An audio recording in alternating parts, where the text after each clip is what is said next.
Jæja, þá hefum við leikinn. Við ætlum að bjóða okkur velkomin á þessa kynningu á lýðheilsuvísum embætti landlæknis árið 2020. En þetta í 5. skipti sem vísarnir eru gefnir út eftir heilbrigðisumdæmum á Íslandi. Ég heiti Bragi Bjarnason og deildarstjóri frístunda- og menningardeildar hjá Sveitarfélaginu Árborg og ætla að stýra fundinum í dag. Og ég hef einnig verið þess heiðurs aðnandi að fá að koma að verkefni heilsueflandi samfélag sem fulltrúi Sveitarfélagsins en við erum sem búin að vera í verkefninu og erum ef ekki að segja við séum í ungbarna sporunum að vinna okkur áfram og erum bara mjög spennt fyrir framtíðinu og lýðheilsuvísarnir eru klárlega atriði sem við horfum til í þeim efnum og munum vinna eftir því til framtíðar. En lýðheilsuvísarnir eru safn mælikvarða sem gefa vísbendingu heilsu og líðan þjóðarinnar og hefur birtingin liður í því að veita yfirsýn yfir lýðheilsu í hverju umdæmi fyrir sig og í samanburði við landið í heild. En ég ætla nú ekki að vera lengri í þessu í dag því það eru mjög áhugaverð erindi sem við ætlum að hlusta á og ég ætla að biðja hann Gísla Halldór Halldórsson, bæjarstjóri Sveitarfélaginu Árborg að ávarpa samkomuna fyrstur. Gjörðu svo vel.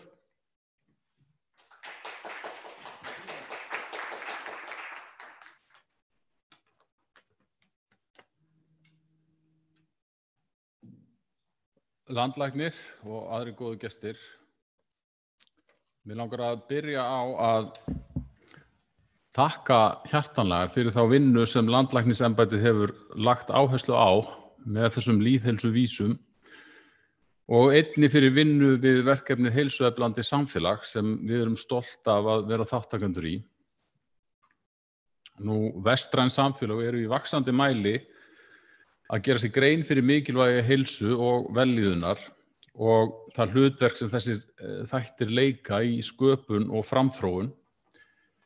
Það getur aldrei hafa verið tilgangur lífsins að hafa til hnífs og skeiðar eða að auka hagvöxtinn. Maðurinn þarf vissulega að afla sér matar, húsaskjóls og öryggis og þannig geta komið börnum sín til manns. Þróun mannsins hefur hins vegar ætíð stefnt að því að þessum grunnþörfum megi skila með léttari og fljótlegri hætti þannig að tími verði aflögu í annað. Að mínu mati hlýtur þetta annað að vera sköpun í víðum skilningi, að geta skapa sér betri aðstæður, skapa börnunum betra líf og hreinlega bara að skapa sköpunarinnar vegna. Í eilífri tilraun mannsins til að uppgötva eitthvað nýtt sem síðan mun ef til vill nýtast til betra umhverfis og vellíðunar. Þannig skapast verðmæti og þannig verða framfarir. Nám á sinn hátt sköpunarferli og sköpun í rauninni nám. Í námi aflað upplýsinga sem kveikja hugmyndir og leiða til sköpunar sem aftur leiðir til vitneskju og lærdóms. Heilbrigður einstaklingur, vel nærður, vel sofinn og ánægður, hefur mun meiri getu til náms og sköpunar og til að leggja sitt af mörkum til samfélagsins. Það af þeim sökum sem heilsa og vellíðan þarf að vera númer 1. Önnur nálgun hreinlega ekki sjálfbær mannlegu samfélagi. Segja má að fyrring 20. aldarinnar hafa að einhverju leyti leitt okkur á villigötur. Vissulega hafa framfarir orðið til góðs, þar á meðal gríðarlegar framfarir á sviði lækninga sem hafa gjörbreytt aðstæðum fólks frá því sem var fyrir 100 árum. Það sem við erum nú að átta okkur á að hægt að koma í veg fyrir fjöldasjúkdóma í stað þess að lækna þá. Það sem við erum líka að gera okkur grein fyrir hversu mikla áherslu þarf að leggja á andlega heilsu og líðan, enda þar grundvöllurinn að getu okkar til að geta lagt af mörkum til samfélagsins með sköpunar framni. Það mikilvægt í þessu sambandi, eins og segir í kjörorðunum sem fram koma í þessu verkefni, að vellíðan á að vera fyrir alla. Þess vegna svíður manni að sjá tölur að 15% íbúa eigi erfitt með að ná endum saman. Það svíður að vita að fjölda fólks sem ekki búið nægilega gott umhverfi til að geta látið gott af sér leiða með sköpunarhæfileikum sínum vegna fátæktar, örorku, fötlunar eða annarra þátta sem samfélaginu hefur enn ekki tekist að koma til móts við og greiða úr með fullnægjandi hætti. Styrkur mannkyns felst í fjölbreytileikanum. Þróun mannsins hefur gert okkur fjölbreytileg einmitt í þeim tilgangi að auka hæfni samfélaga til að takast á við ólík verkefni. Ólíkir, andlegir og líkamlegir eiginleikar fólks sem stundum koma í ljós með þar til gerðum greiningaprófum segja ekkert að viðkomandi eigi að vera settur skör neðar. Heldur hitt að viðkomandi hefur annað fram að færa og að honum þarf að búa aðstæður til að sá hæfileiki nýtist. Sem betur fer liggur framtíðin í mannlegri þjónustu og umönnun. Nú þegar stafræna byltingin leggur af fjöldan allan af vélrænum störfum fólks, munu fjöldamörg störf skapast í umönnun og þjónustu. Við eigum að taka því fagnandi í stað þess að óttast breytingu starfa. Við höfum mikið verk að vinna í mannlegri þjónustu. Hér í Árborg lögð mikil áhersla á að samþætta alla aðkomu sveitarfélagsins að uppeldi og umönnun barna. Þannig að hægt sé með samræmdum hætti að vinna barninu til góðs á sviði fræðslumála, félagsþjónustu og íþrótta, allt eftir því hvað við á hjá hverju barni. Markmiðið að búa barninu aðstæður sem passa því og að þarfir þess skapi ekki vandamál eða verði til tjóns. Jafnframt við í Árborg að vinna að Framfararvog sveitarfélaga ásamt Kópavogsbæ og Reykjanesbæ. Þar eru 50 vísar sem eiga upplýsingar félagslega velferð íbúa og sem við viljum nýta til að bæta þá velferð og ná þannig framförum fyrir samfélagið.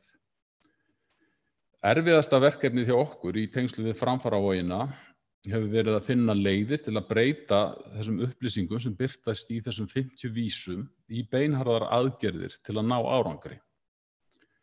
Við teljum okkur komið með aðferð til þess og ættu fyrstu aðgerðir að geta hafist á næsta ári. Og það alveg sérstök ástæða á þessum tímapunkti að þakka kærlega honum Braga Bjarnasyni fyrir þau störf sem hann hefur unnið bæði í tengslum við Framfararvogina og heilsueflandi samfélag því að hann hefur dregið vagninn í þeim efnum. En auk þessa krefjandi verkefnis að finna aðgerðir, þá það mjög krefjandi viðfangsefni að finna réttu mælikvarðana, viðeigandi vísa. Finna þar mælikvarða sem segja okkur einhverja mikilvæga sögu. Mælikvarðin þarf að byggja á óyggjandi upplýsingum, samanburðarhæfum og nýlegum. Það alveg skýr lærdómur af verkefni okkar í Framfararvoginni að opinber skráning upplýsinga og aðgangur að þeim algjörlega ófullnægjandi hér á landi. Á þeirri upplýsingaöld sem nú verður íslenska ríkið að hysja upp sig buxurnar og gera miklu betur. Upplýsingar leiða til sköpunar og framfara, en aðeins ef þeim safnað og þær hafðar opnar og aðgengilegar. Framsetning upplýsingarna í lýðheilsuvísunum og fylgigögnin eru til mikillar fyrirmyndar.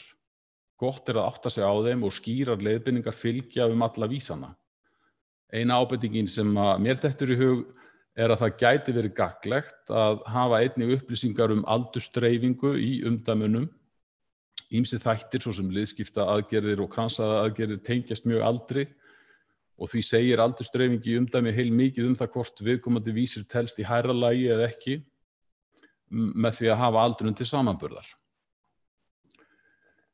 Nú að síðustu það einnig áhersluatriði hjá okkur í Árborg með vísun til vísanna að styðja við umhverfi sem býður háskólamenntað fólk velkomið að búa hér og starfa, en slíkt mikilvægt til að hafa kraftmikið og skapandi samfélag. Og það vaknaði hjá mér spurning við lestur lýðheilsuvísanna að mér þætti gaman að heyra hvort fólk hefur einhverjar skýringar á því að börnum í 5. til 7. bekk langar fremur til að hætta í skóla ef þau búa utan höfuðborgarsvæðis en ef þau búa á höfuðborgarsvæðinu. Og ég velti því fyrir mér hvort að það séu endilega neikvæðar skýringar á því, hvort það séu kannski jákvæðar skýringar á því sem hægt að vinna með. En ég býð ykkur hjartanlega velkominu. Takk fyrir.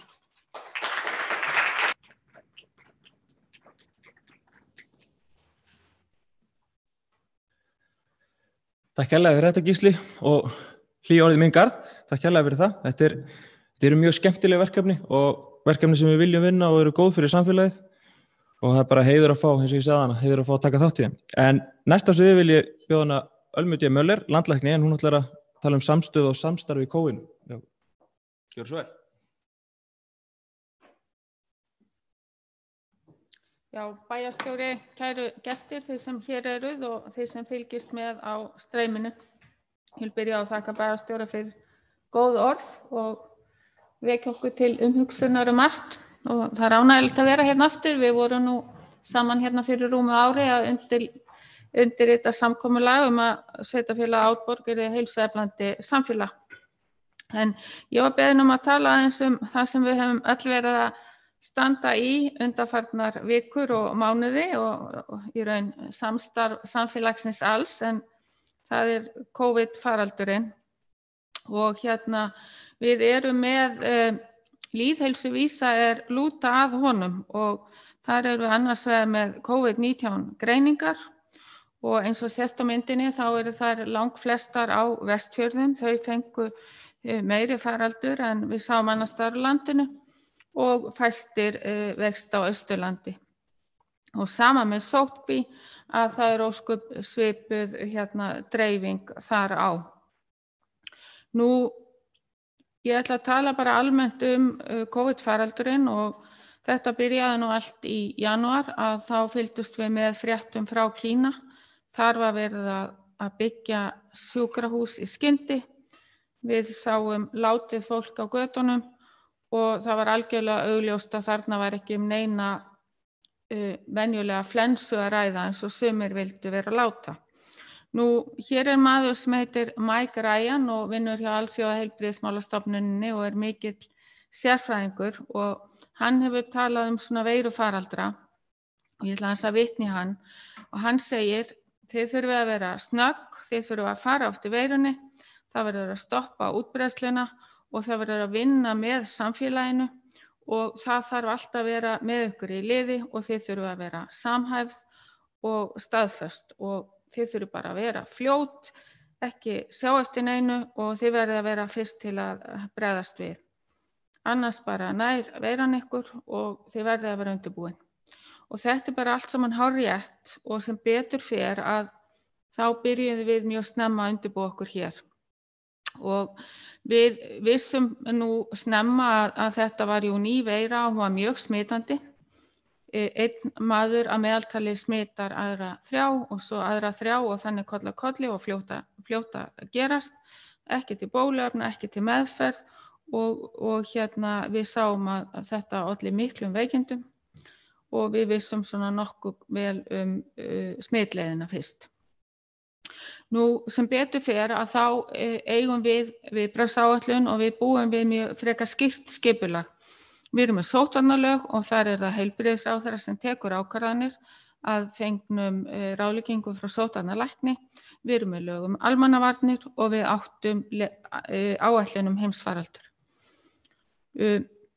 Þessi sjúkdómur, hann bara mjög sérstakur, við höfum sagt hann hefur mörg andlit. Það eru mjög fjölbreytt einkenni og það eru allir farnir að þekkja þau. Það eru hiti og hósti og andþyngsli og kvefeinkenni og einkenni frá meltingarvegi og tapabráð og lyktarskyni. Og við vitum að sem betur fer þá það mikill meirihluti sem veikist lítið en 15% veikjast töluvert og 5% mjög alvarlega. Og þeim sem veikjast alvarlega versna skyndilega oft á 7. til 9. degi og þurfa jável gjörgæslu. Og síðan vitum við að margir fá langvarandi einkenni. Nú við lærðum fljótt áhættuhópa, þar eru aldraðir og fólk með ýmsa undirliggjandi sjúkdóma sem eru í verri stöðu og við vitum að í þessu tilviki þá farnast körlum verr. Nú þetta útlit faraldursins eins og hann var hér, þessi kúfur sem við höfum talað Við fengum faraldurinn mjög hratt en hann gekk líka óvenju hratt niður og hraða niður hér en annars staðar og ég kem aðeins að því. Nú við ákváðum snemma í ferlinu þá settum við okkur þessi markmið að undirbúa nauðsynlega innviði, ekki síst heilbrigðiskerfið, þannig að stofnanirnar stæðust álagið og þetta var margþætt, það var að fletja kúrfuna, ég kem betur að því, það var að slá skjaldborg þá eldri og viðkvæmari og það var að undirbúa sjúkrahúsastofnanir og það fólst í annars vegar að eiga nóg af hlífðarbúnaði og öllum tækjakosti og síðan í að stofna þessa bakvarðarsveit heilbrigðisstarfsmanna. Nú það sem við erum að gera þegar við erum að fletja kúrfuna, það er að við erum að reyna að draga hana á langinn þannig að tilfellin komi yfir lengri tíma og að fjöldi þeirra sé alltaf undir getu heilbrigðiskerfisins, því annars lendum við í því eins og til dæmis Norður Ítalía þar sem mjög margir veiktust á stuttum tíma og heilbrigðiskerfi réði ekki neitt við neitt. Og líka ef við fletjum kúrfuna þá kaupum við tíma meðan að meðferð fleygir fram og bóluefni í þróun. Og þetta svona ákveð, þetta mynd sem var nú málu fyrir mig, en til að fletja kúrfuna þá þurfa allir að leggjast á eitt, heilbrigðisstarfsmenn, viðbragðsaðilar og almenningur og það gerðum við. Og við ákváðum að upplýsingamiðlun væri mjög mikilvæg í þessu samhengi. Við ákváðum að greina veiruna snemma, einangra þá smituðu, rekja smit, nota sóttkví og síðan var gripið til samfélagslegra aðgerða. Og þetta var eitt það fyrsta sem við gerðum, það var að byrja að miðla upplýsingum og það var í fyrstu gert á vef landlæknis.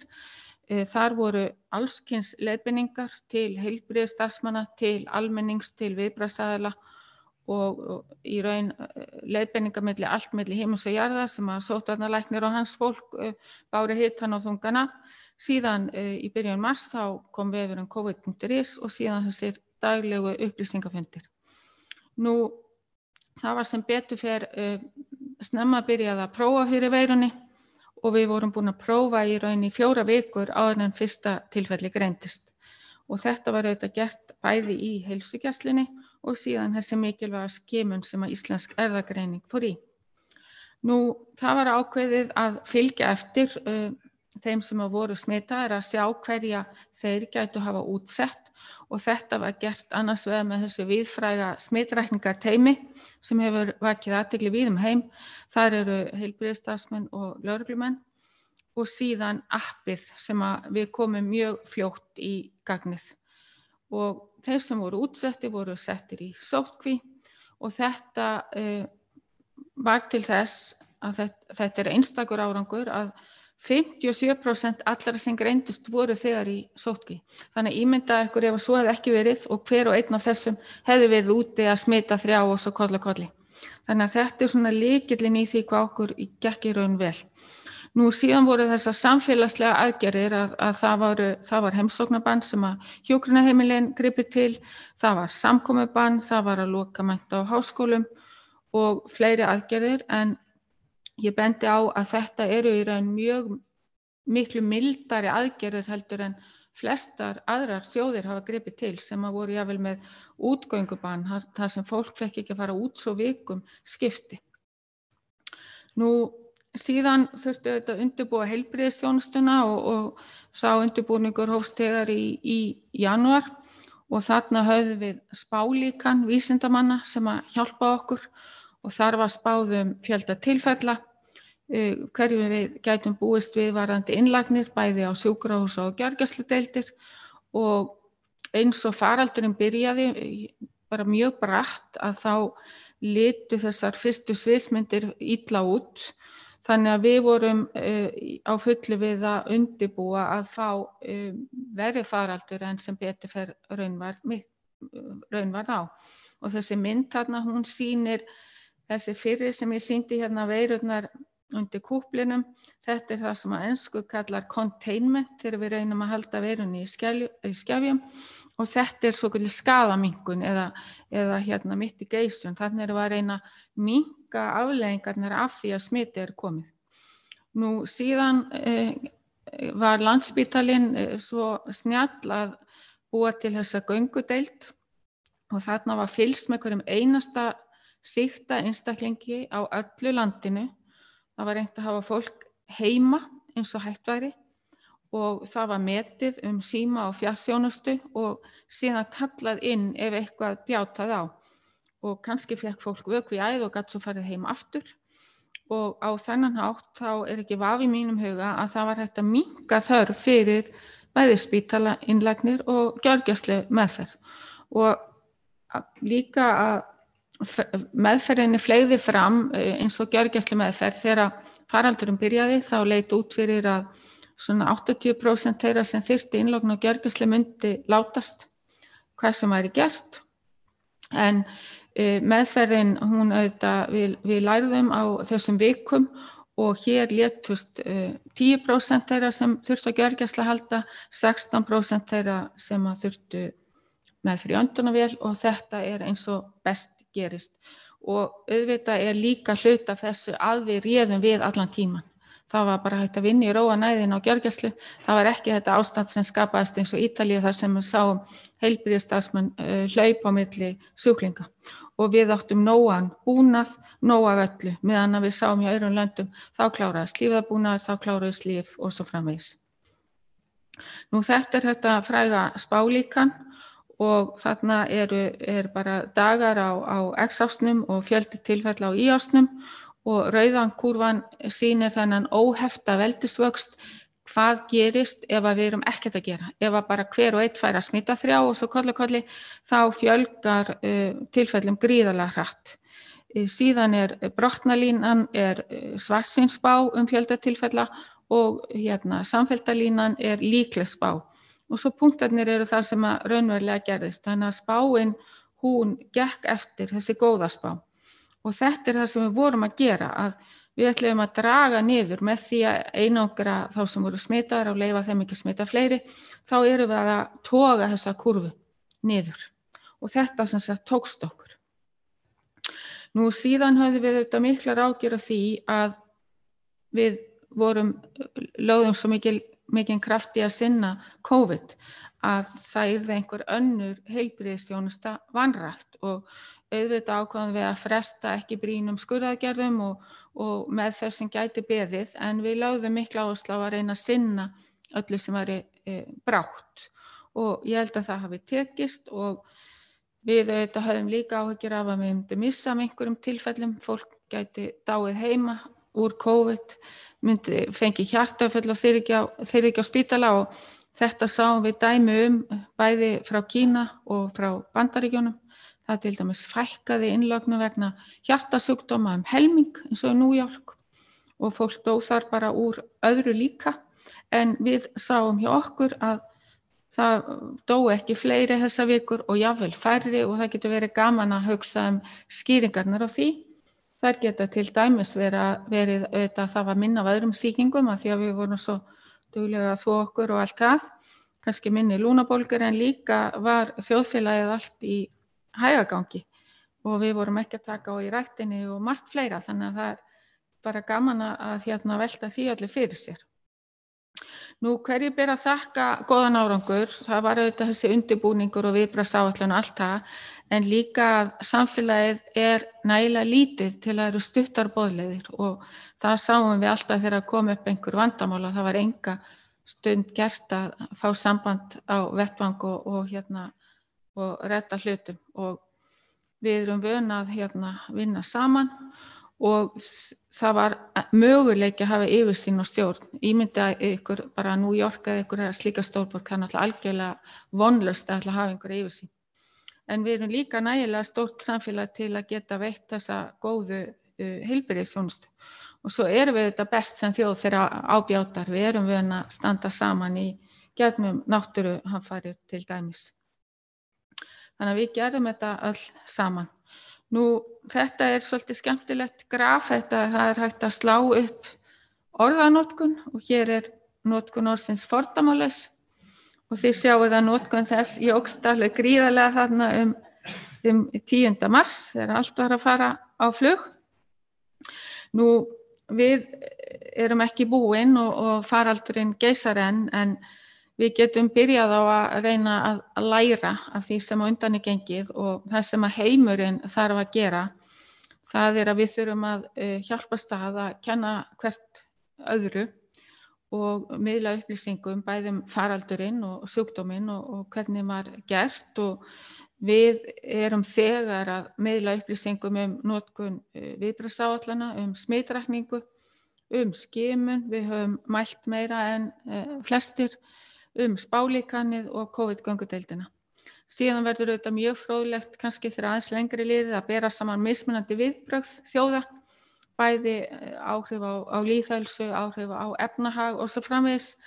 Nú, hvernig gætu þjóðir hugsanlega hjálpast betur að? Við höfum alveg auðveldlega geta hjálpað Norður Ítalíu betur. Þá var ekkert að gera víðast hvar annars staðar í Evrópu.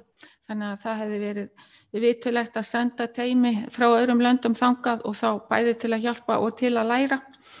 Nú, ég vona að við okkur auðnist að endurmeta gildi og verðmæti og við sjáum hvað heilbrigðisstarfsmenn eru mikilvægir. Og síðan það önnur kúrfa sem að þyrfti að fletja og það kolefnislosunarkúrfan. Við þurfum að gera eitthvað í henni og það bara mjög skemmtileg samlíking þar því að við erum öll að vinna að heimsmarkmiðum Sameinuðu þjóðanna heilsu og vellíðan fyrir alla og það snýr sjálfbærni jarðarinnar líka. Þannig að vonandi svona þegar hægist þá getum við virkilega skoðað öll okkar mál jarðarbúar saman og lært af. Takk fyrir.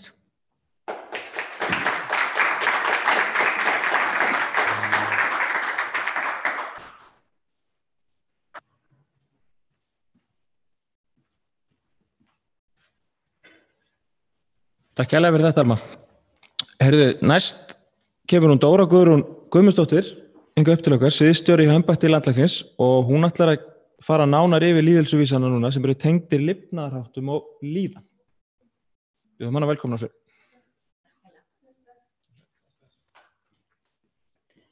Já, góðan daginn og takk kærlega fyrir að taka á móti okkur hérna í Árborg. Gott að vera hérna, það hefur verið markmið okkar að kynna lýðheilsuvísa í mismunandi heilbrigðisumdæmum. Þannig að þetta eins og við komum fram 5. skiptið sem við kynnum lýðheilsuvísana og þá 5. heilbrigðisumdæmi sem við heimsækjum. Mjög ánægjulegt að vera hérna. Svo langar mig til þess að þakka fyrir samstarfið við þessa lýðheilsuvísa. Þessi lýðheilsuvísar, þeir væru ekki hérna nema því að það búið að vinna hörðum höndum að því og það öflugt teymi og mjög jákvætt að sjá það svona samstarf milli sviða og hún Sigríður mun koma og kynna vísa sem snúa meira að kannski sjúkdómum og heilbrigðisþjónustu og eftir fer fyrir heilbrigðisupplýsingasviði og með okkur í teyminu mjög öflugt fólk sem langar bara að þakka kærlega fyrir samvinnuna. Það Hildur Björk sem hérna og Jón Óskar og svo Védís af heilbrigðisupplýsingasviði og svo Jenny, Solveig og Gíja af lýðheilsusviði. Og það hefur virkilega styrkt í rauninni bara starfið okkar að vinna að þessu sameiginlega og finna hvernig við getum nýtt þessa vísa á svo fjölbreyttan hátt. Eins og orðið þekkt og gefið út einblöðunga fyrir hvert umdæmi og hér einblöðungurinn fyrir Suðurland. Við tökum þarna saman svolítið hvað þessi lýðheilsuvísar snúa og svo tökum við út punkta, einhverja jákvæða og svo einhverjar áskoranir fyrir hvert umdæmi. Og það áhugavert bara því að við erum hérna á Suðurlandinu að sjá að það sem sker sig frábrugðis varðandi Suðurland, varðandi önnur heilbrigðisumdæmi, að hér streita fullorðinna minni. Þannig að það virðist getur verið gott að komast hingað og minnka streituna, kannski eitthvað umhverfinu. Gosdrykkjaneysla fullorðinna undir landsmeðaltali. Það eru færri á biðlista eftir hjúkrunarrými, hlutfall öryrkja yfir landsmeðaltali. Fylltar fullorðinstennur hjá 13 ára yfir landsmeðaltali og fjöldi fólks í sóttkví vegna COVID var yfir landsmeðaltali. Þannig að það eru þarna einhverjir styrkleikar og svo einhverjir áskoranir. En ég ætla ekki að fara nánar út í það, en minni svona bara og það eru mjög góðar útskýringar með og fyrir neðan töfluna kemur vel fram hvaðan í rauninni gagnalindin þar sem við fáum gögnin á baku hvern vísi. Rauða línan þarna meðaltalið og svo gráa línan þarna spönnin og svo getum við séð punktana fyrir umdæmið hvort það fyrir ofan eða neðan meðaltal og hvar það dreifist svona í dreifingunni fyrir landið. En það vísar sem snúa að lifnaðarháttum og líðan eru þessir, það hamingja og svona fleiri líðanvísar, það eitthvað hreyfingu og næringu og svo það hreyfingu, svo að lokum ofbeldi og reykingar og áfengisneyslu. Nú við byrjum á líðan og því við erum í þessu umdæmi, þá getum við sagt að hamingjan hér, því að það mest hæst hlutfall þeirra fullorðina sem að meta hamingju sína á minnstakosti 8, þess að 8 til 10 á skalum 1 til 10, það 64,3% á Suðurlandi og við sjáum þarna, það ekki svolítið stökk frá því fyrra, þannig að eitthvað jákvætt sem við verðum að gera, að það eru fleiri sem upplefa sig mjög hamingjusama hér á Suðurlandinu heldur en í fyrra. Og almennt sér þá einmitt, ef við horfum á landi, það þá yfir 60% landsmanna sem upplifa sig mjög hamingjusama fyrir árið 2019. Streita fullorðina, það meiri fjölbreytileiki eða breytileiki eftir heilbrigðisumdæmum þar, en við sjáum að það eru 25% eða næstu 26% sem segjast oft eða mjög oft finna fyrir mikilli streitu í daglegu lífi yfir allt landið og eins og við komum fram að þá það lægst hérna á Suðurlandinu. Og við vitum að streitan, sérstaklega ef hún fer að verða of mikil, getur verið mikill áhættuþáttur fyrir alls konar kvillum.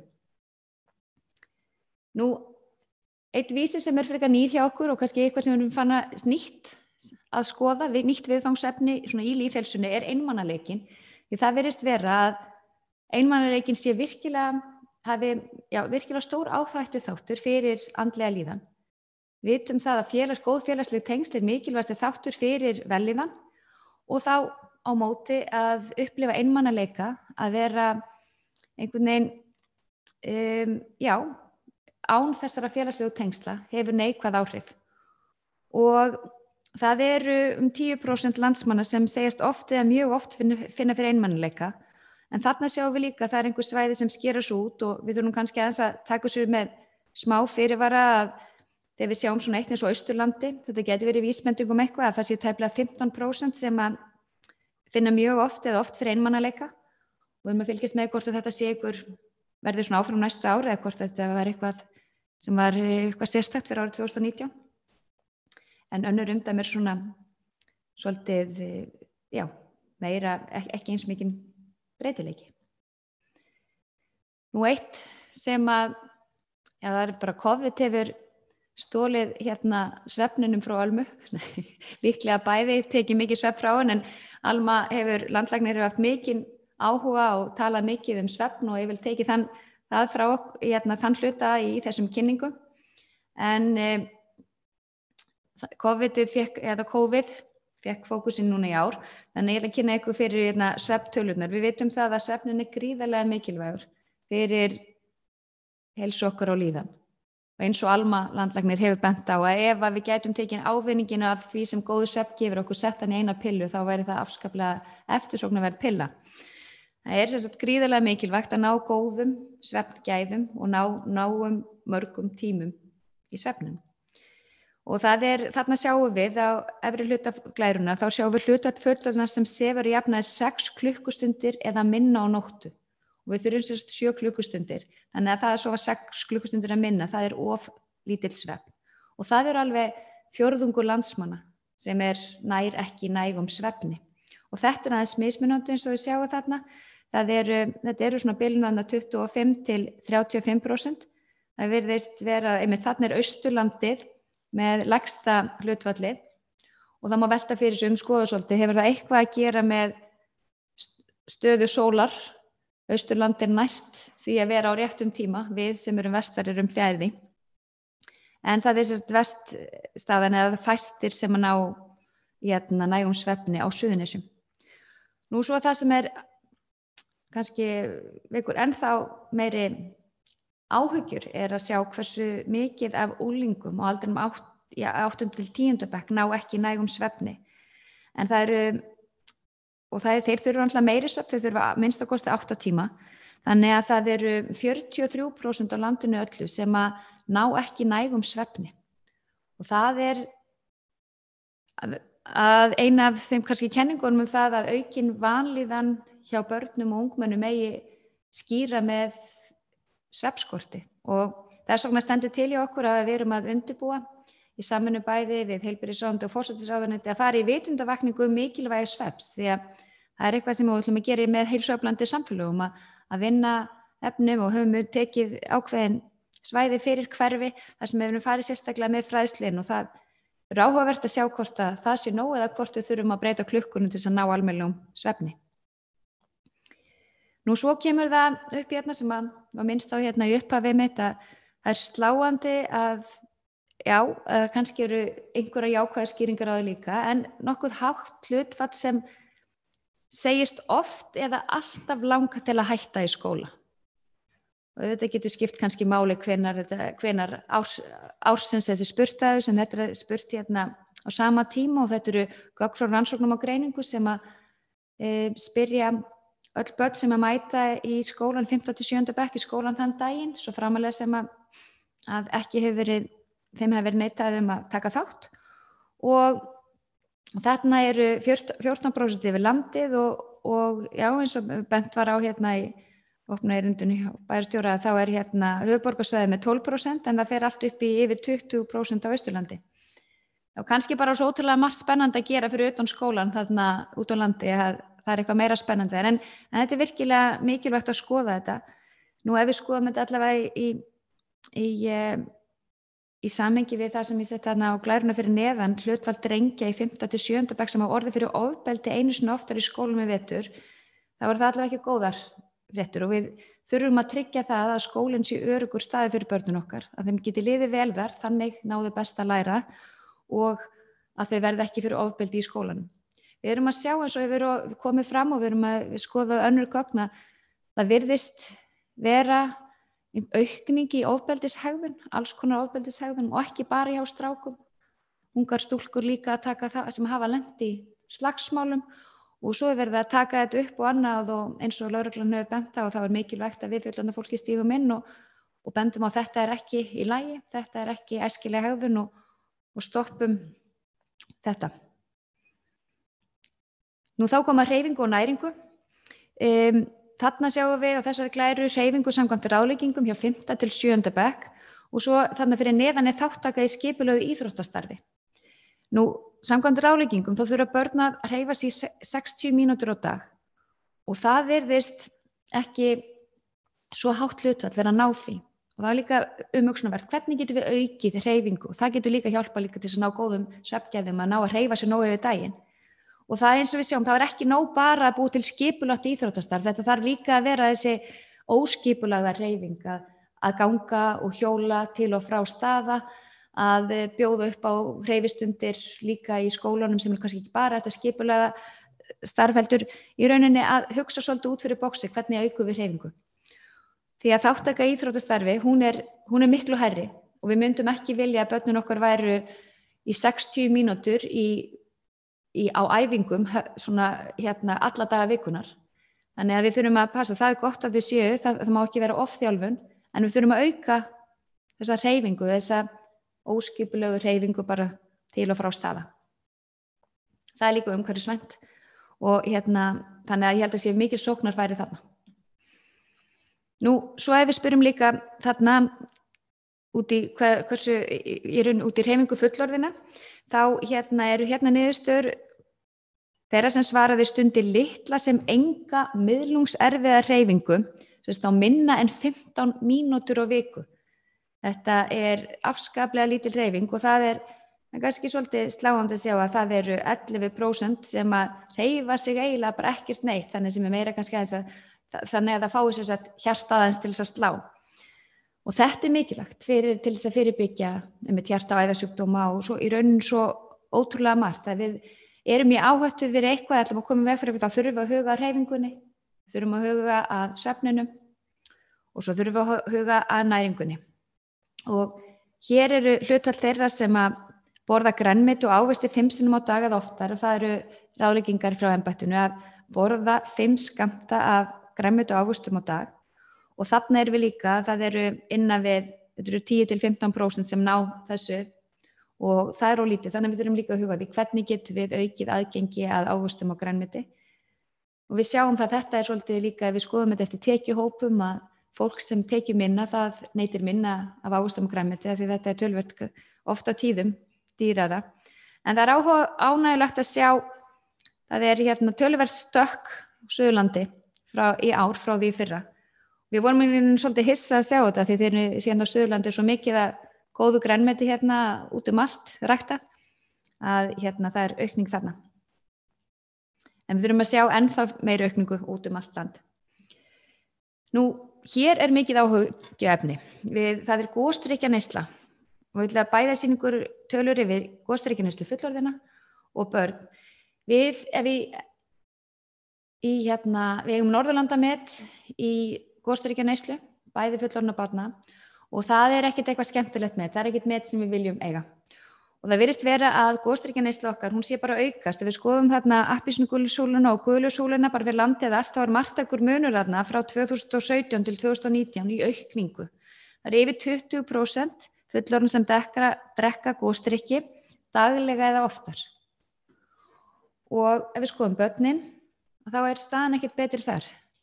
Börn, 5. til 7. bekk, við minnum ykkur aftur á, þetta eru gögn, þetta er bara þýðisrannsókn, þannig að öll börn sem mættu í skólan í 5. og 7. bekk svöruðu 20% drekka gos á hverjum einasta degi og það veri upp í 29% á Suðurnesjum.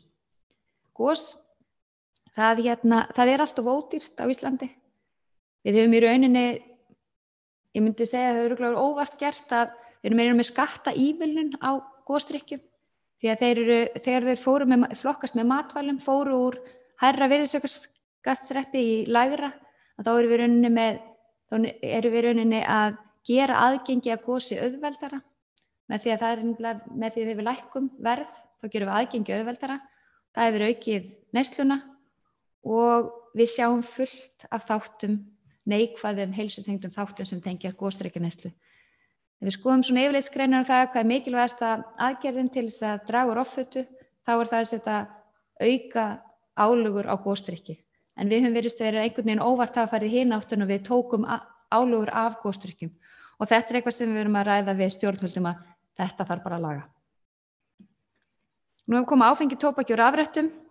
Þá er áhættudrykkja fullorðina, þetta er 3 spurningar sem eru teknar saman neyslumynstur áfengi, eða nokkrar spurningar, og þarna erum við að sjá ekki mikla breytingu milli ára, nokkur breyting milli umdæma, og þarna er Austurlandið með langlægsta hlutfall af fólki fullorðina sem er með áhættudrykkju. Og svo ef við skoðum börnin, og þá sjáum það mjög stóru vikmörk, að við sem betur fer þá er ölvunardrykkja ekki mikil í 10. bekk, en það eru fáir sem hafa orðið ölvaðir einu sinni oftar sínustu 30 daga í 10. bekk, sem betur fer. Þetta er náttúrulega bara eitt af okkar góðu árangursríku sögum í forvarnaraðgerðum, hvernig við höfum náð að snúa við þessar ölvunardrykkju unglinga og erum orðin fræg fyrir það út fyrir landsteinana. En við þurfum samt að hafa augun opin og vera vakandi á verðinum, því að það er einhver aukning þarna sem við erum að sjá, og við sáum þetta aðeins í fyrra líka, og það er einhver líka svona foreldraslaki, það er orðið foreldrar orðnir afslappaðri, ekki eins skýr mörk, ekki eins margir foreldrar sem að vita hvar börnin eru og ekki eins mikið vera að passa upp á hvort það séu ekki eftirlitslautspartí, og þetta er bara eitthvað, við náðum þessum árangri og hann helst ekki, það kom alltaf nýjar og nýjar úlingar og við þurfum að halda árangrinu við með því að þora að vera foreldrar og standa vörðin og setja þeim skýrmörk. Nú hér eru ánægjulegar fréttir líka, við erum að ná hverju að draga úr daglegum reykingum, uppi sjáum við daglega reykingar fullorðina og það er komið undir 10%, og núna þetta eru frá 2019 og við sáum það, við veitum svo mikið hvernig það þróast áfram, en það þróast enn frekar saman núna á COVID-tímabilinu.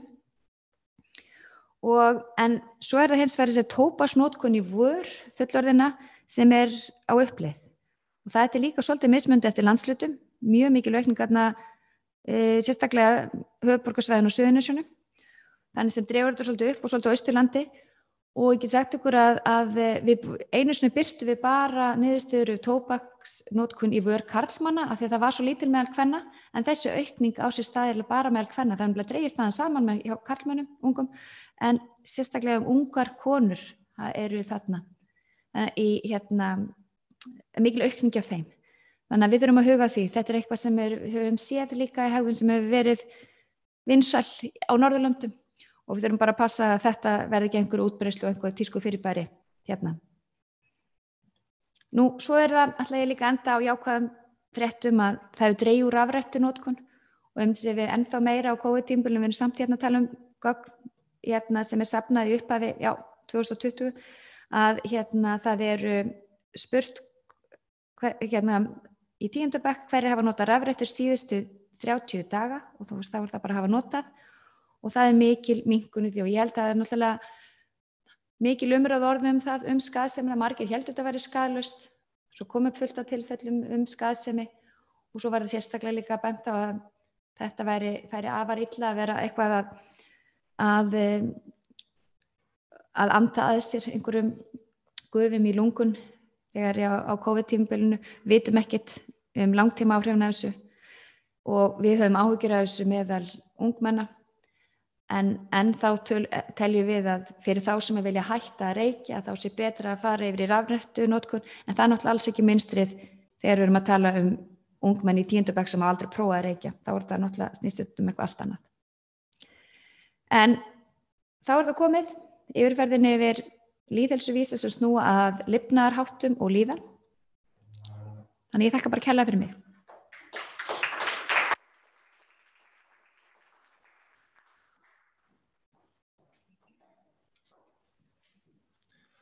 Takk hérlega fyrir þetta, Dóra Guðrún. Já, margir mjög jákvæðir þættir og aðrir sem við getum unnið að því að bæta og þar er ábyrgðin auðvitað hjá okkur öllum. Gaman að sjá því ég er mjög mikill áhuga maður sjálfur svefn og það hljómar mjög vel að við séum ætlum að vinna meira með þann þátt. Það sem ég full að trúa því að góður og innihaldsríkur svefn, hann leysir mörg önnur vandamál og ég held að þetta sé svona þáttur sem við getum unnið sérstaklega með. Við höldum áfram og næst á síður Sigríður Haralds Elínardóttir, sviðsstjóri embætti landlæknis, en hún ætlar að fjalla lýðheilsuvísana sem eru tengdir heilsu og sjúkdómum.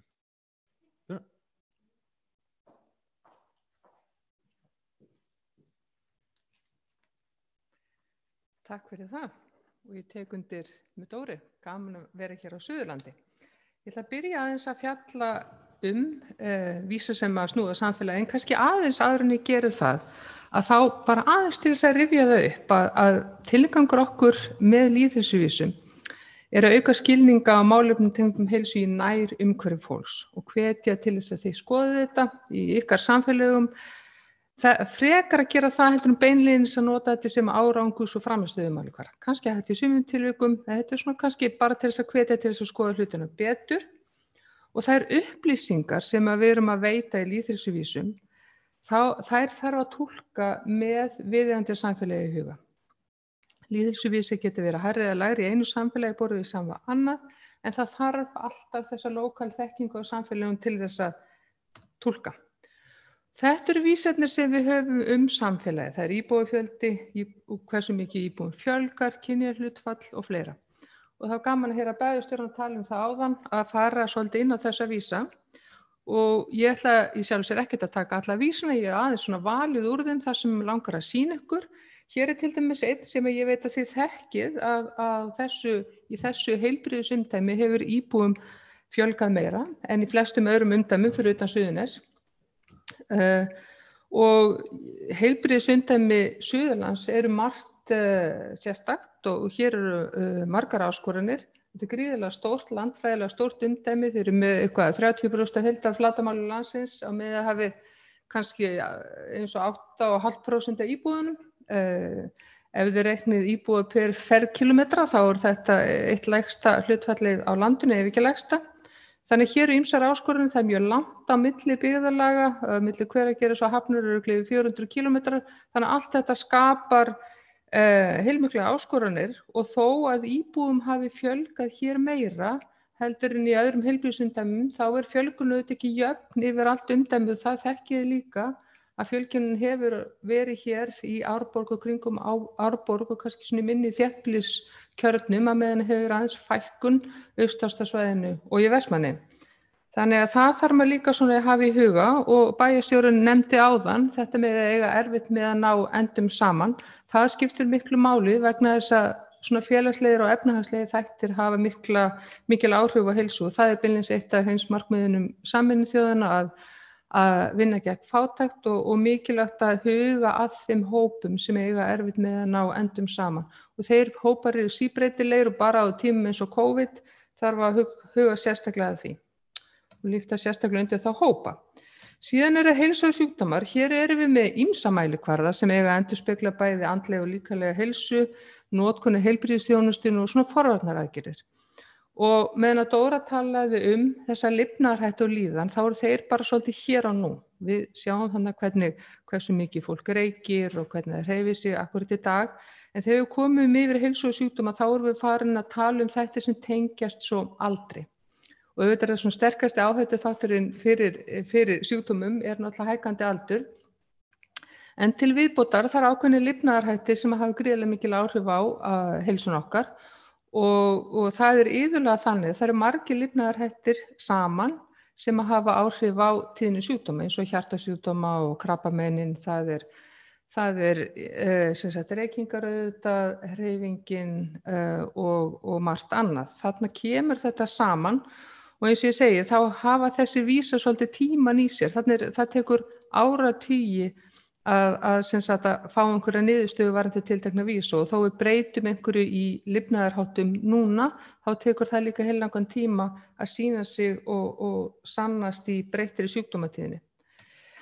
Við erum hér með einn vísi sem ég held svolítið upp á vegna þess að hann summerar svolítið saman marga þætti og hér verið að reikna líkur á ótímabærum dauðsföllum vegna langvinnar sjúkdóma. Þannig búið að taka sama hjarta-æðasjúkdómana, krabbameinin, langvinnu lungnasjúkdómana, sykursýki og það búið að reikna líkur á því að deyja ótímabært. Það þýðir á aldrinu milli 30 og 69 ára og þetta svona alþjóðlegu vísir og þarna pröfum við að reikna niður á umdæmin og vegna þess að tölur á Íslandi alla jafnan lágar, þá tökum við 5 ára meðaltöl og berum þau saman.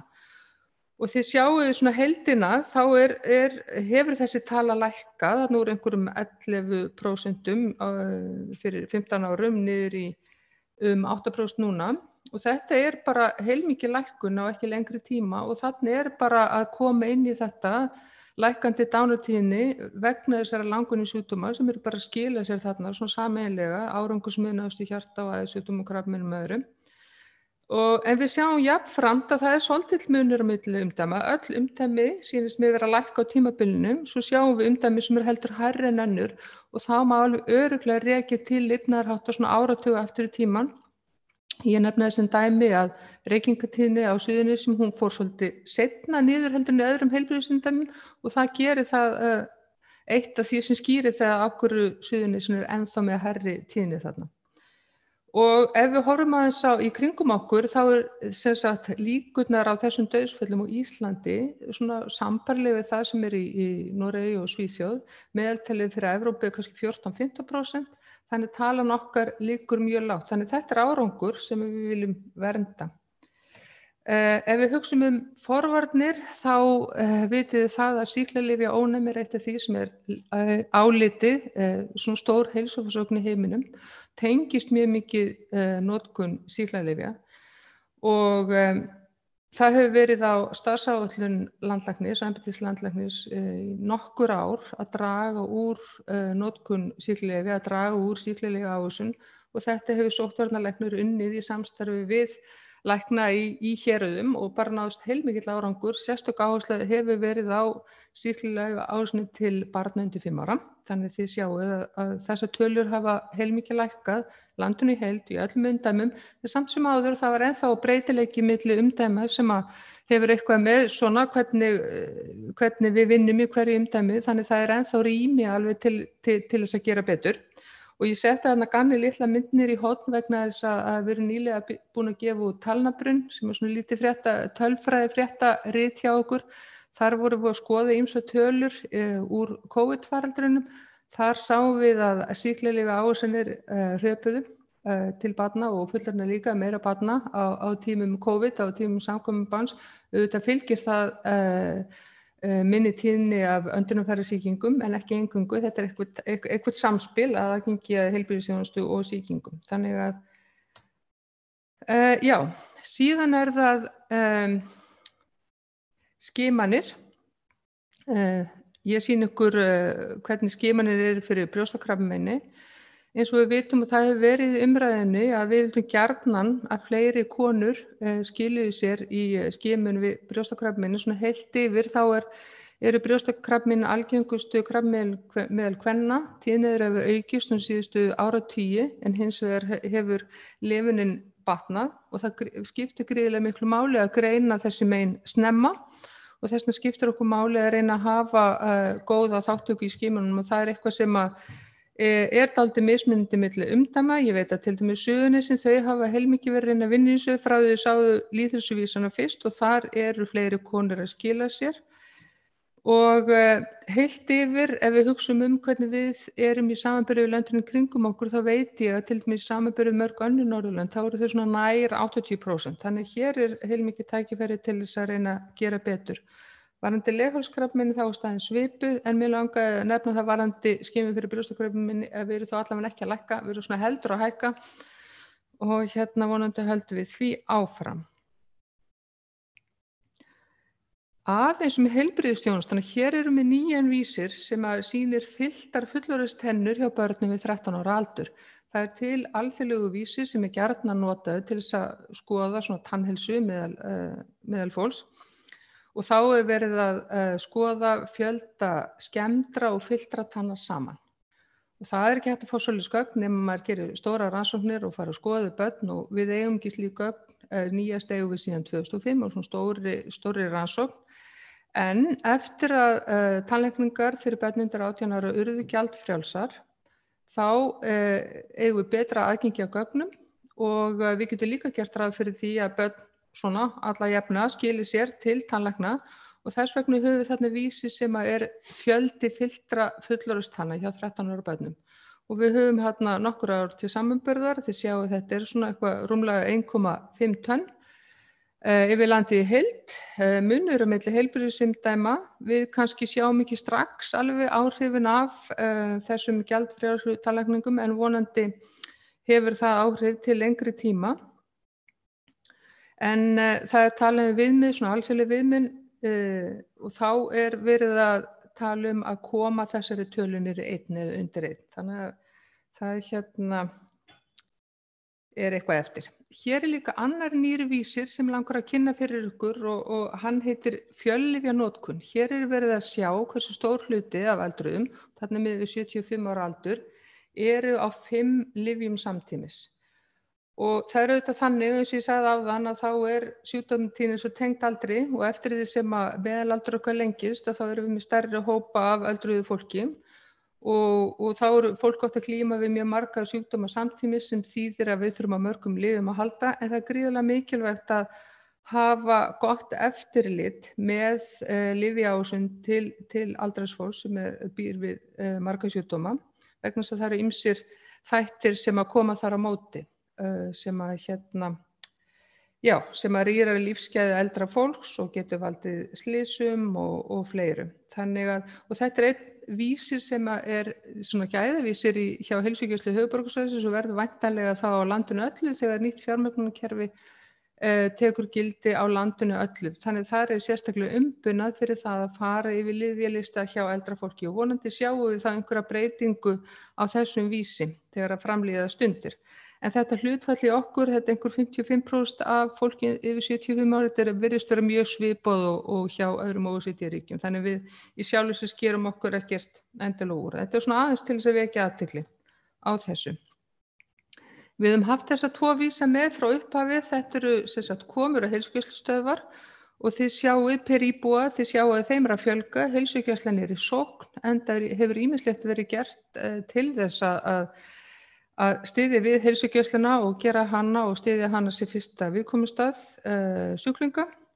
Þannig að það gott að sjá, auðvitað hefur kannski tekum að mestustu breytingunni sem hefur orðið höfuðborgarsvæðinu, enda var höfuðborgarsvæðið með fæstar komur per íbúa til heilsugæslunnar, þannig að hún farin að skipta meira, spila stærra hlutverk þar. Á móti hefur svona aðeins dregið úr komum til sjálfsagsstarfandi sérfræðilækna sem á samningi við SÍ og það eitthvað sem við búumst við, en það líka kannski það sem við sjáum á þessari mynd að þegar við horfum á samskipti íbúa við heilsugæsluna þá það svona alltaf jafnt yfir landið, en þegar við horfum að koma til sérfræðinga þá eru þær flestar á höfuðborgarsvæðinu í kringum höfuðborgarsvæðið þeim umdæmum sem næst og það höldum við sé náttúrulega bara mikið spurningum aðgengi vegna þess að flestir mest framboð á sjálfsagsstarfandi sérfræðingum á höfuðborgarsvæðinu. Mér langar að benda ykkur að það ætla ekki að opna þetta skjal. Á vefnum okkar alls konar stuðningsefni með lýðheilsuvísunum. Við vorum fram að þessu með 2 skjöl, annars vegar rökstuðningu fyrir vísunum og hins vegar svona nánari skilgreining. Nú búið saman þetta í eitt stórt og agalega flott skjal sem hún Hildur á nú veg og vandað. Ráðlegg ykkur að kíkja á það vegna þess að þetta í raun svona vísbendingum það hvernig við erum að hagnýta vísindaþekkingu inn í þessa lýðheilsuvísa. Við segjum frá hverju vísirnir eru, hvaða vísindaþekking að bak við það að við veljum þá og lítum á það sem góða mælikvarða fyrir okkur til að fylgjast með. Og þetta líka eitthvað sem við uppfærum á hverju ári.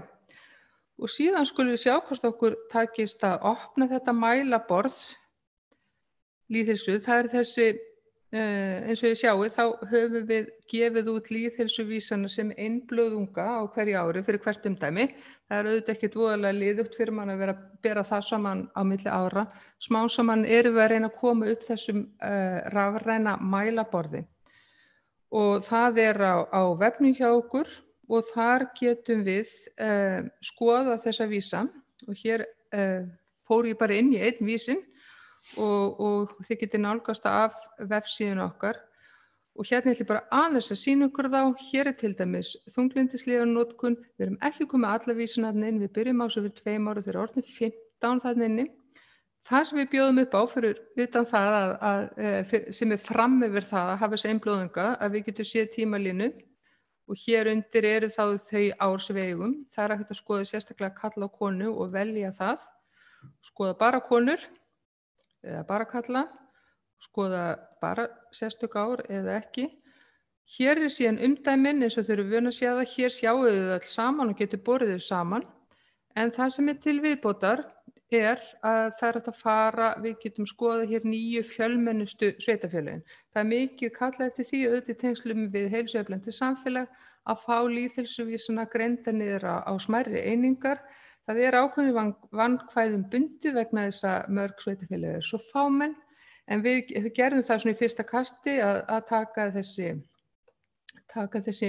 9 fjölmennustu. Hér sjáum við Árborg og hér getið þið valið, séð bara Árborg, þá sjáum við hérna þróunina bara Árborg. Þannig að vonandi hjálpar þetta eitthvað og svo bara þið sjáu hvaða vísir eru hér. Ég gerir ráð fyrir stefnum að því að fjölga vísunum svolítið haust og þá við tökum svolítið mikið af vísum inn sem eru börn og unglinga koma úr gögnum rannsóknar og greininga. Þannig þið skulle endilega skoða þetta og hérðan frá getið smellt á þetta skjal sem verður að sýna ykkur áðan og sem hefur þennan rökstund og skilgreiningar. Og nú ætla ég að reyna að fara í kynningun aftur.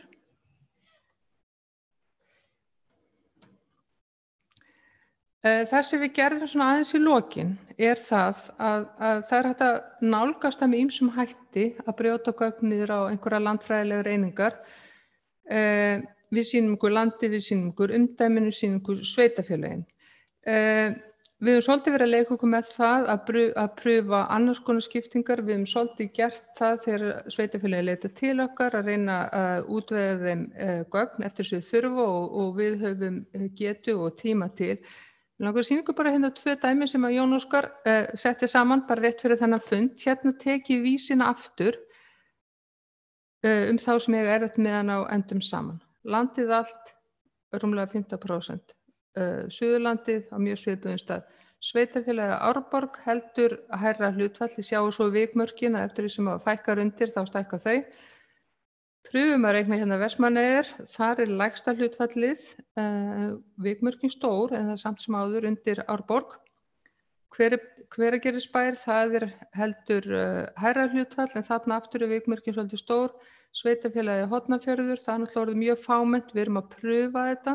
Svo höfum við prufað að taka saman og það getum við svo auðveldlega gert. En það þurfum við að gera í samstarfi og í samtali við heilbrigðisstofnun. Hérna erum við búin að taka saman sem sagt Árborg og bæta við Þorlákshöfn og Hveragerði.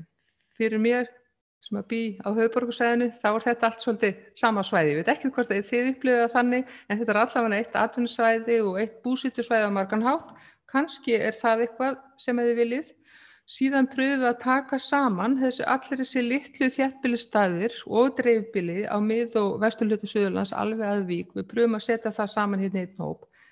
Við getum eins og ég segi búið til svona skilgreiningar.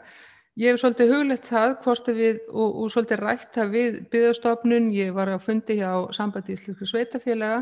Þarna held ég að þurfi að eiga sér stað eitthvað svona samtal það að við getum búið til einhver svæði sem gagnlegt að búa til tölfræði fyrir.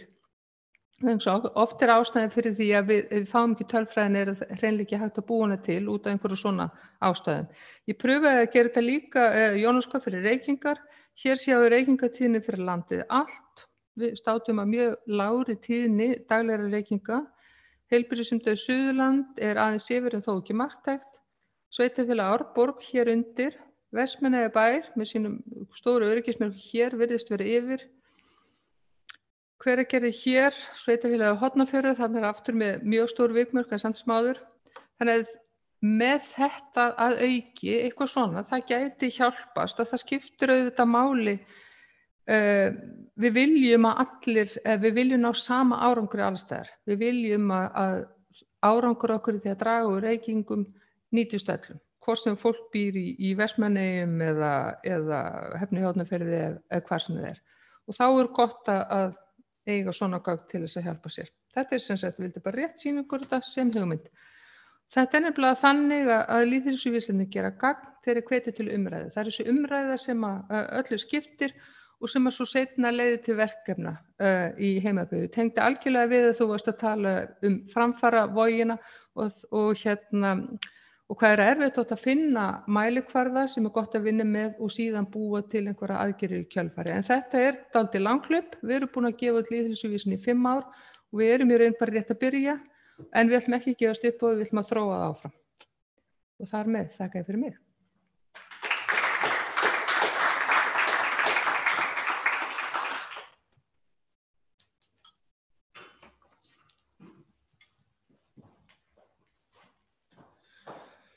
Takk kærlega fyrir þetta, Sigríður, og mjög áhugavert að sjá alltaf tölfræðir á netinu og mælaborði hvað þetta orðið fullkomið og mun klárlega nýtast okkur til að vinna áfram þegar við sjáum þetta niður á sveitarfélög. Við höldum áfram og nú ætlar hún Díana Óskarsdóttir, forstjóri Heilbrigðisstofnunar Suðurlands að koma upp, en hún ætlar að fjalla aðeins framtíðarstefnu Heilbrigðisstofnunar Suðurlands í lýðheilsumálum. Gjörðu svo vel.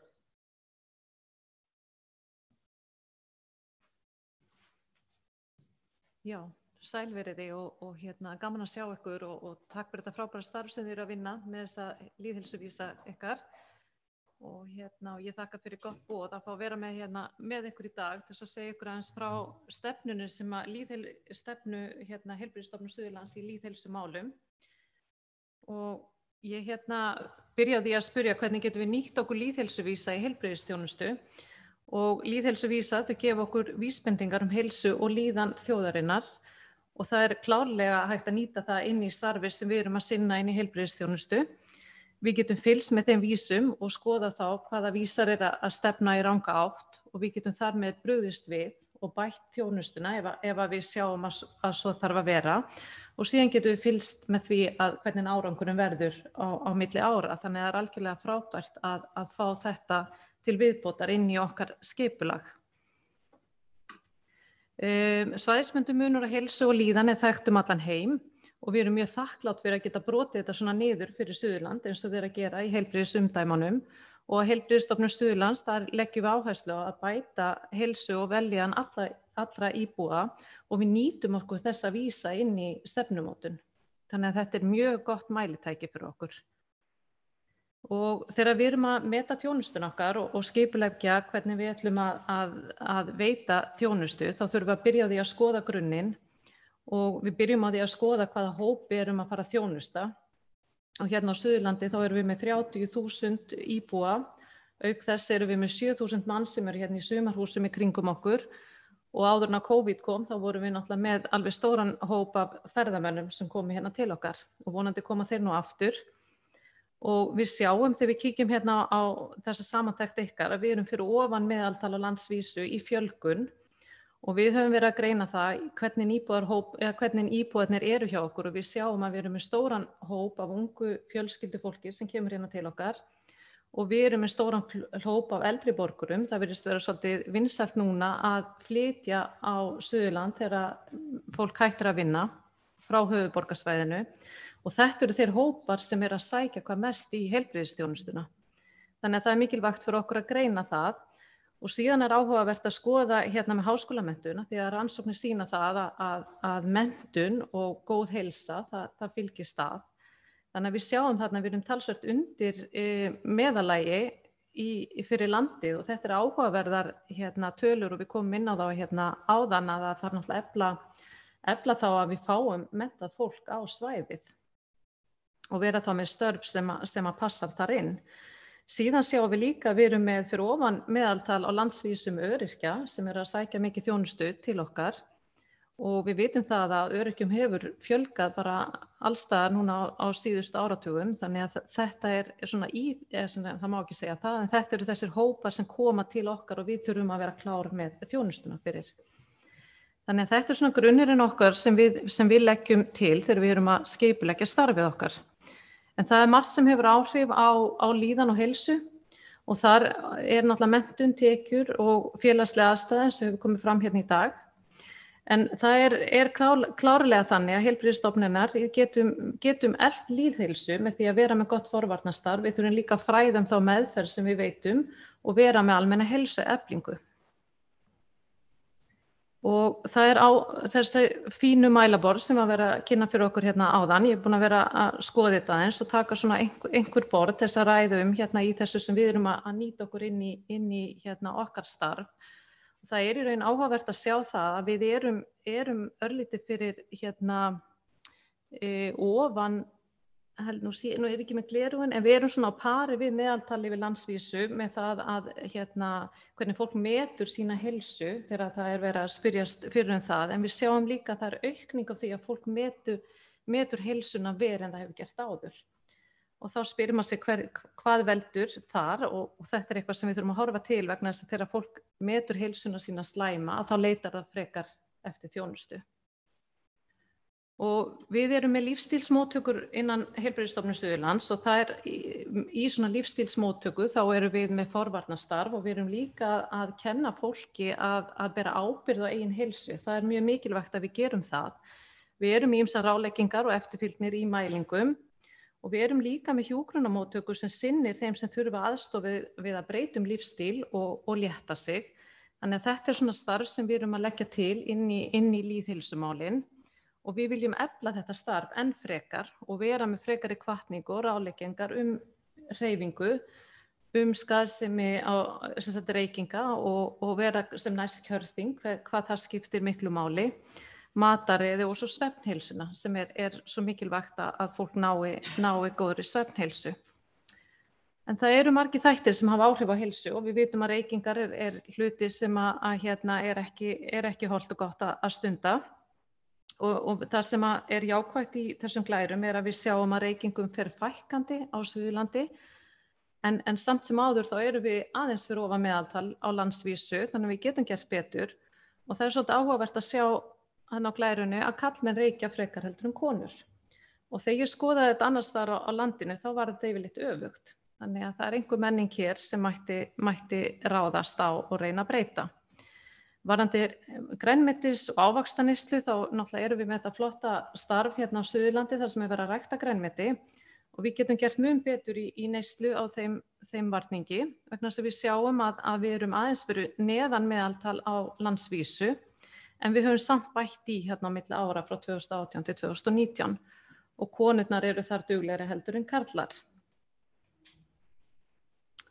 Lýðheilsuvísar sem snúa að heilsu og sjúkdómum eru þeir vísar sem að gefa okkur til kynna heilsufar. Og þetta eru kannski þeir vísar sem við horfum hvað mest til í okkar starfi, en við þurfum líka að skoða áhættuþættina eins og hverjir að reykja og hverjir að hreyfa sig og svo framvegis.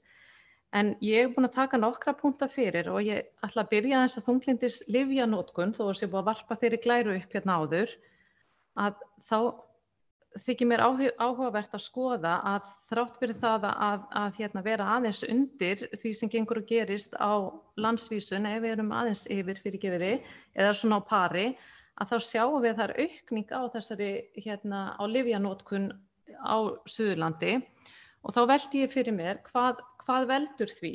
Erum við ekki með betri úrræði heldur en að setja fólk á lyf? Þurfum við eða svo reynum við ekki eitthvað annað áður? Þannig að og við sjáum líka að konur eru að nota þunglyndislyf meira heldur en karlar hérna á Suðurlandi.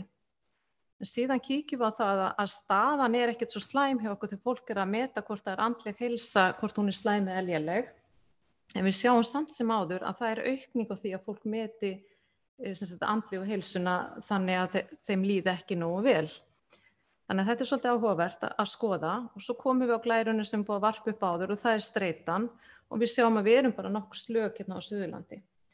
En streita er góð í hófi, en þegar hún fer að vera viðvarandi, þá fer hún að hafa áhrif á heilsun okkar. Þannig að hvað gerum við innan HSU til þess að bregðast við þessum málum? Jú, við hefum sem betur fer orðin vitundavakning í geðheilbrigðismálum hjá okkur og eins og annars þar á landinu. Og það er komið geðheilbrigðisteymi sem tók til starfa í árslok 2019. Og við erum komið vel á stað í þeirri þróun að vinna það starf og það er mikil aðsókn og við erum strax komið með biðlista, það verður oft þannig. Og það voru komin langir biðlistar til sálfræðinga þannig að það er aðeins búið að bæta í þar og ráða til okkar, fleiri sálfræðinga, það er búið að bæta við stöðum. Og við sjáum að milli ára 2017 til 2018 þá 20% aukning á komin til sálfræðinga innan HSU. Og frá 2018 til 2019 þá 25% aukning. Þannig að við erum svona að vinna í þessu málum en þurfum að gera betur. Þetta er svona dæmi það hvernig við getum skoða vísana og reynt að draga einhverja ályktanir af þjónustunni sem við þurfum að veita. Ef við skoðum síðan sérfræði heimsóknir þá sjáum við að þar eru við langt undir meðalagi fyrir landsvísu eða á landsvísu. Og þá velti ég fyrir mig, hver er ástæðan? Eru við ekki að veita næga þjónustu í heimabyggð eða fer fólk til Reykjavíkur að það er tiltölulega stutt og gott aðgengi þangað? Og við sjáum það í sumum tilfellum, þá er það þannig, þó við séum að veita þjónustuna, þá leitar fólk frekar til Reykjavíkur að það vill velja sinn lækni sem það fer til. En ég verð að fá að sýna ykkur hvernig þróunin hefur verið í sérfræði þjónustu í kringum krabbameinslækningar á Suðurlandi. Og það er gríðarleg aukning í allri meðferð innan HSU vegna þess að í árslok 2018 þá er ráðið til starfa sérfræðingur í krabbameinslækningum. Og þið sjáið á súluna frá 2017 til 2019 þá er gríðarleg aukning á krabbameinslyfjagjöfum og núna eiginlega get ég nánast fullyrt það að allavega langflestir sem þurfa þessari meðferð að halda í heimabyggð koma í gegnum HSU. Og það er almenn ánægð með það að þurfa ekki að fara til Reykjavíkur í þessa meðferð. Og við höfum líka erum í samstarfi við Krabbameinsfélag Íslands og Krabbameinsfélag Árnesinga ráðgjöf og stuðning fyrir þá sem eru að greinast með krabbamein og aðstandendur. Og líka þá sem eru í meðferðin, það er oft sem fólk byrjar og finnst það bara að geta farið í gegnum þetta sjálft en síðan kemur eitthvað bakslag og jafnvel eftir meðferðina. Þannig að þá er eitthvað kerfi sem tekur við þeim einstaklingum. Þannig við erum bara að vinna áfram með þessa þjónustu og síðan er ég með smá umræðu biðlista á hjúkrunarheimilum vegna þess að það er mjög ánægilegt að sjá að við erum með stysta biðlistan á landinu. En samt sem áður þá eru 130 einstaklingar á Suðurlandi sem bíða eftir hjúkrunarplássum í 2019. Og nú eru stjórnvöld að vinna því að fólk getur verið sem lengst heima og við viljum stuðla því líka því það er jákvætt, en við verðum að hafa einhver úrræði þegar það kemur að því að fólk getur ekki lengur búið heima einsam eða verið heima í heimahúsi. Og þar kemur heilbrigðisþjónustan sterk inn. Við verðum að huga að heilbrigðisþjónustu fyrir eldri borgara. Þetta vaxandi verkefni í framtíðinni, við vitum það, við lifum lengur sem jákvætt, en við þurfum þá að fá þjónustuna þegar við þurfum á henni að halda. Og heilsugæsla og heilsuefling fyrir aldraða mikilvægur þáttur til þess að tryggja það að við getum verið sem lengst heima. Og við þurfum líka að sníða þjónustuna að þörfum hvers einstaklings og fjölskyldunni, þannig að kerfið haldi utan þann sem á að geta verið heima hjá sem lengur, þó svo heilsunni sé að fara eitthvað hrakandi. En við erum með heilsueflandi heimsóknir til eldri íbúa innan HSU og það árangursrík meðferð þess að styðja við fólk í því að geta verið sjálfstætt.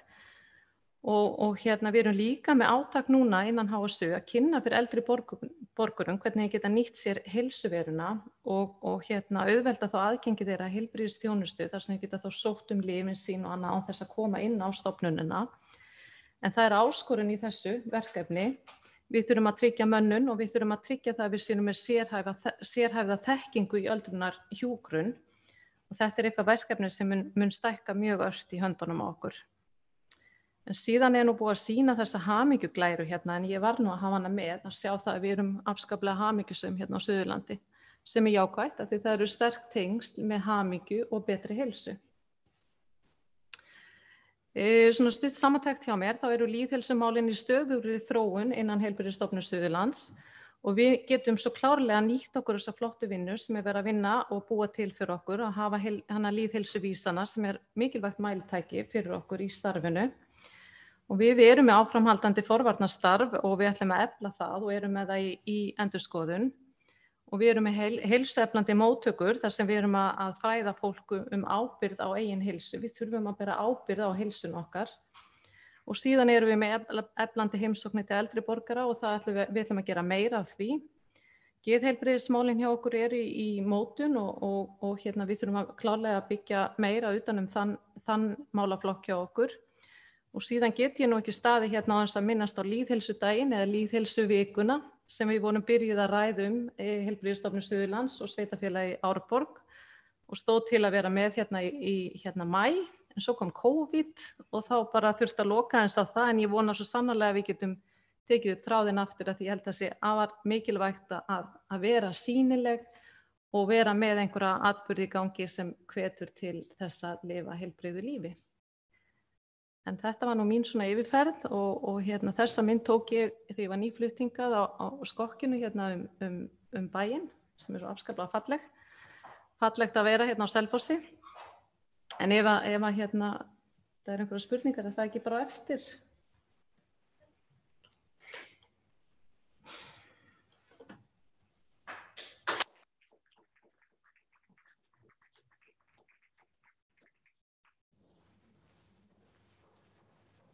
Takk kærlega Díana og vil einmitt taka undir það að búið að vera mjög ánægilegt að fá þig hingað á svæðið og eiga samstarf heilsueflandi samfélag og þessi lýðheilsuverkefni. Það bara mjög mikilvægt að sveitarfélagi geti átt svona gott samstarf við heilbrigðisstofnanirnar og efast ekki að það þannig á fleiri stöðum en við munum halda áfram og þrátt fyrir bakslagið sem var í voru í heiminum bara, þá höldum við náttúrulega ótrúið áfram. Svona endingu, nú dagskráin tæmt hjá okkur og vil náttúrulega bara þakka embætti landlæknis alveg kærlega fyrir að koma hingað í sveitarfélagið Árborg og kynna lýðheilsuvísana árið 2020. Bætt lýðheilsa stór áskorun í samfélaginu og þó við séum á Íslandi almennt á góðri leið, þá getum við alltaf gert betur og með því að taka saman til dæmis tölfræði eins og lýðheilsuvísarnir sýna okkur og það sem við höfum séð í Árborg með framfaravoginni og þá vinnu sem við erum með þar, þá höfum við allavega vísbendingar hvar við erum og hvar við erum að gera vel og hvar við getum gert betur. Þetta mjög góður punktur að maður þarf að túlka þetta niðurstöðurnar með við sitt svæði og það reynum við að gera því að þetta náttúrulega bara verkefni okkar allra að vinna bættri lýðheilsu í samfélaginu. Og lokum vil ég bara þakka kærlega þeim sem kom með innlegg í dag, mættu hingað á Hótel Selfoss og hlustuðu á netinu. Eigið öll góðan dag og takk kærlega fyrir mig og mikill heiður að fá að stýra þessu í dag.